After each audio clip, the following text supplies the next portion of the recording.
చేతిలోనే ఉండి మన పెంపకంలోనే పిల్లలు మంచివారుగా మారుతారు.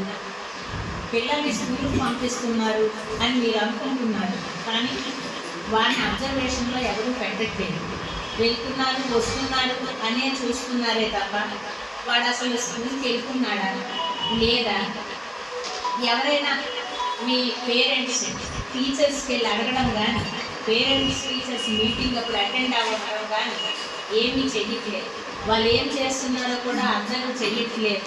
మీరు మీ పనుల్లో ఉంటున్నారు, వాళ్ళు వాళ్ళ ఎంజాయ్మెంట్ కోసం అనేక రకాలైనటువంటి అఫెన్సెస్ చేస్తున్నారు, ఎన్నో అరాచకాలకు పాల్పడుతున్నారు, చిన్నతనంలోనే దొంగలుగా మారుతున్నారు. కాబట్టి అందరూ కూడా జాగ్రత్త వహించండి, పిల్లల మీద శ్రద్ధ వహించండి. ఈ చిన్న వయసులో వీళ్ళు గాంజాయి తాగడము, గాంజాయికి అలవాటు పడము అండ్ గాంజాయి ట్రాన్స్పోర్టేషన్లో వీళ్ళని అనేక మంది వినియోగించుకుంటున్నారు. వీళ్ళకి డబ్బులు కావాలి, వీళ్ళ అవసరాల కోసం వీళ్ళని పెద్ద పెద్ద బడా వాళ్ళందరూ కూడా అంటే గాంజా వ్యాపారం బిజినెస్ చేస్తున్న స్మగ్లర్స్ అంతా ఇలాంటి వాళ్ళని పావులుగా వినియోగించుకొని వాళ్ళ యొక్క బిజినెస్ని సాగించుకుంటున్నారు. కాబట్టి మీ పేరెంట్స్ అందరూ కూడా పిల్లల మీద శ్రద్ధ వహించండి, వాళ్ళు మంచి మార్గంలో ఉండేటట్టు చూడండి. ఇది మా విజ్ఞప్తి అనుకోండి. కమిషనరేట్ తరఫున, విశాఖపట్నం కమిషనరేట్ తరఫున విజ్ఞప్తి చేస్తున్నాము. పేరెంట్స్ మాత్రం కంపల్సరిగా మీ పిల్లల యొక్క భవిష్యత్తుని కాపాడండి. వాళ్ళు ఏం చేస్తున్నారన్నది అబ్జర్వ్ చేయండి. చాలామంది అసలు ఇప్పుడు అఫెన్సెస్ చాలా వరకు నిజం చెప్పాలంటే 60-70% జువెనైల్స్ చేస్తున్నారు. ఒకప్పుడు పెద్దవాళ్ళు చేసేవారు, ఎవరు జువెనైల్స్ అనేవాళ్ళు ఉండేవాళ్ళు కాదు. కానీ ఇప్పుడు అన్ని అఫెన్సెస్ కూడా జువెనైల్స్ చేస్తున్నారు. స్నాచింగ్ చేస్తారు అంటే చూడండి, కట్ట కొట్టుకొని వెళ్ళిపోతుంది. చాలా అఫెన్స్. నేను పేరెంట్స్కి చెప్పేది ఏంటంటే వీళ్ళంతా కూడా 18, 19, 17 ఇయర్స్ వాళ్ళు, 20 ఇయర్స్ వాళ్ళు కనీసం వాళ్ళకి తెలీదు. అది కొంతమంది ఎంజాయ్మెంట్ కూడా తీసేస్తున్నారు. పిల్లలు దీనికి గల ముఖ్య కారణం ఏంటంటే డ్రగ్స్ అలవాటు పెట్టుకుంటున్నారు. ప్రతి ఒక్కరికి గాంజా అలవాటు అనేటటువంటిది చాలా దగ్గరలో చూస్తున్నాము. గాంజాయి తాగడం, అలాగే డ్రింకింగ్, ఆల్కహాల్, స్మోకింగ్ ఇట్లాంటి వాటికి అలవాటు పట్టుకోవడం, తర్వాత అదర్ వ్యసనాలకు కూడా దీనికోసం ఈ లగ్జరీ లైఫ్ కోసం దొంగతనాలు అనేటటువంటి చేయడం అలవాటు చేస్తున్నారు. జువెనైల్స్ వాళ్ళ తాలూకా కన్ఫ్యూషన్ ఇంకొక ఇతర అఫెండర్స్ని కూడా క్యాచ్ చేయడం జరిగింది. వాళ్ళ పేర్లు వచ్చి శంకర్ జగదీష్ అండ్ చిక్కాల కార్యక్రమాలు. శంకర్ జగదీష్కి 20 ఇయర్స్ అయితే తను ఇంటర్మీడియట్ ఫస్ట్ ఇయర్ చదువుతున్నాడు. వాళ్ళ ఫాదర్ ఏమో టైలర్. అలాగే ఈ చిక్కాల భరత్ కుమార్ అనే 19 ఇయర్స్. అంటే వీళ్ళందరికీ కూడా కంచపాలెం నాగూరారా కంచపాలెం ఏరియాలో. సో వీళ్ళు ఏంటంటే బైక్ ఎక్కడ ఉంది చాలా ప్లేసులైనా బ్రేక్ చేస్తున్నారు. అలాగే లోపల గేట్ లోపల పెట్టుకుంటా సరే బ్రేక్ చేస్తున్నారు. బ్రేక్ చేసి బైక్ తీసుకొని వెళ్ళిపోవడం, బైక్ మీద తిరిగి సెల్ ఫోన్ స్నాచ్మెంట్ చేస్తారు. అన్నీ చూడండి, 5 సెల్ ఫోన్స్, అలాగే 6 బైక్, మొత్తం 11 కేసు. బిఫోర్ అయితే ఏ విధమైనటువంటి కేసులు లేవు. మరి వీళ్ళు కూడా చేసి ఉంటారు, ఇంతవరకు పట్టుబడి ఎక్కడో వదిలేయడము, లేకపోతే పోలీసుని చూసి అక్కడ పెట్టాను ఏదో ఒకటి చేసాము. ఎందుకంటే ఇంత రెగ్యులర్గా అంతా ఫ్రెండ్స్ నలుగురు ఒకే ఏరియాకి చెందిన వాళ్ళు, వీళ్ళ ఆలోచనలన్నీ కూడా వీళ్ళ ఖర్చులకి ఎట్లా మీట్ అవ్వాలి, ఏ విధంగా మనము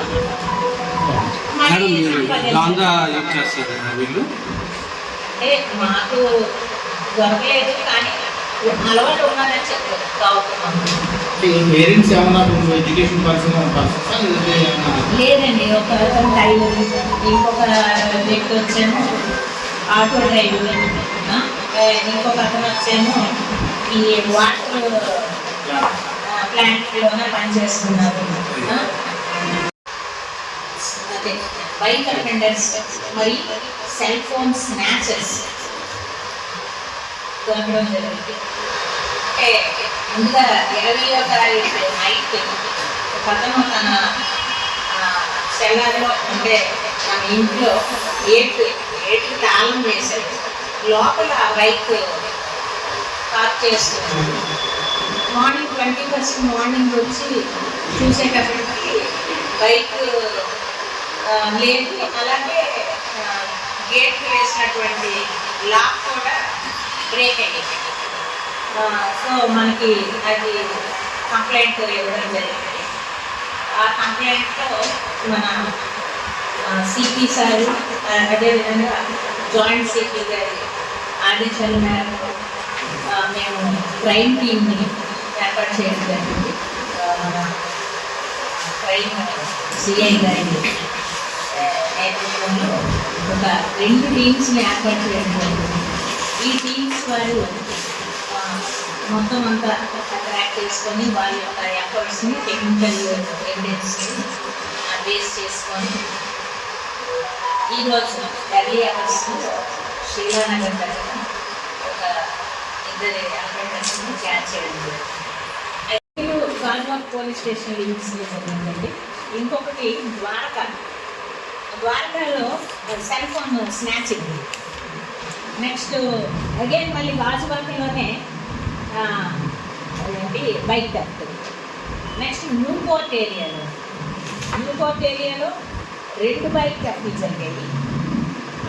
అలాగే ఆనందపురంలో అక్కడ బ్రిడ్జ్ కింద ఒక బైక్, అదేంటంటే తోసుకొని వచ్చేసారు ఎక్కడి వరకు గండాడ వరకు తోసుకొని వచ్చేసారు బండిని 2 అలాగా. నెక్స్ట్ ఎయిర్పోర్ట్ ఏరియాలో లోపల పెట్టింది, బ్రేక్ చేసేసి గేటు తాళం అది బ్రేక్ చేసేసి మరి బండి తీసుకురావడం జరిగింది. అలాగే 3 టౌన్ అండ్ 2 టౌన్ లిమిట్స్లో 2 సెల్ ఫోన్ స్నాచింగ్. మళ్ళీ ఇదే బండిని యూజ్ చేసి cell phone snatching. Next again మళ్ళీ న్యూపోర్ట్లో ఒక బైక్. సో 3 న్యూపోర్ట్లో చేశారు, 2 గాజువాకలో చేశారు, ఆనందపురంలో చేశారు. ఈ 5 సెల్ ఫోన్లు కూడా చేయడం జరిగింది. ఒకటి గోపాలపట్నంలో ఒక స్నాచింగ్ జరిగింది, ఇంకొకటి కూడా 3 టౌన్లో జరిగింది. ప్రతి దగ్గర కాబట్టి ఎవరైతే 2 వీలర్స్ వాడుతున్నారో ప్రతి ఒక్కరి దగ్గర 2 వీలర్ అంటూ ఉంటుంది. మన బళ్ళ సేఫ్టీ అనేటటువంటిది మన బాధ్యత. కాబట్టి ప్రతి ఒక్కరూ కూడా బండికి GPS పెట్టించుకోండి.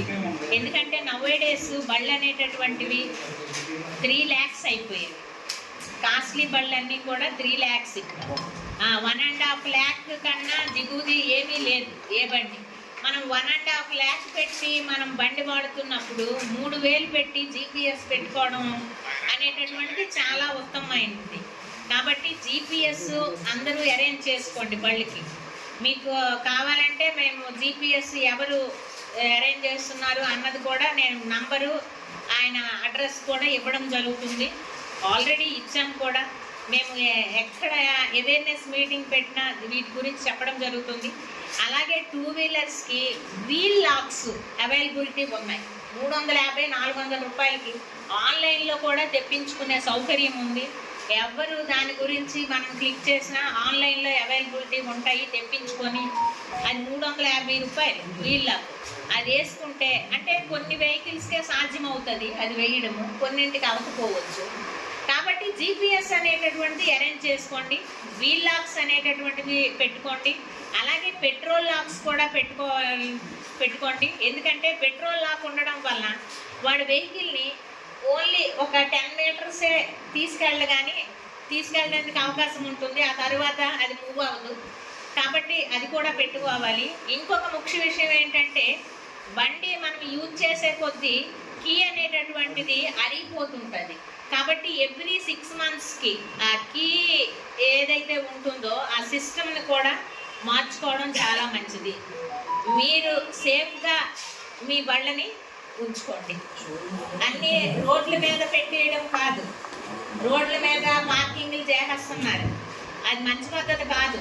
అది పార్కింగ్ అనేటటువంటిది ఇంటి లోపల మన గేట్ లోపల పెట్టుకునేటట్లు చూడండి. షోరూమ్స్ కూడా మేము అడ్వర్టైజ్మెంట్గా చెప్తున్నాము, ఎందుకంటే వాళ్ళు అమ్మేటప్పుడే వీల్ లాక్స్తో అమ్మేటట్లు, అలాగే జీపీఎస్ కూడా అందులోనే వాళ్ళు అరేంజ్ చేసినట్లు ప్రతి ఒక్క షోరూమ్ వాళ్ళు ఎన్ష్యూర్ చేసుకోవాలి.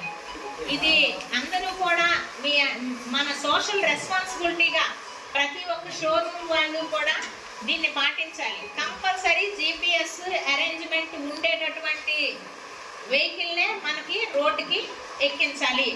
ఇది ప్రతి ఒక్కరూ వినండి. All showroom, bike showroom owners అందరూ కూడా విత్ జీపీఎస్ బళ్ళని రోడ్డు మీదకు పంపించండి. అటువంటప్పుడు మనకి ఈ అఫెన్సెస్ అనేటటువంటివి చాలా వరకు తగ్గుతాయి. వాడు ఎక్కడికి తీసుకెళ్ళినా అలారం వచ్చేస్తుంది, ఎక్కడ లొకేషన్ అన్నది తెలిసిపోతుంది.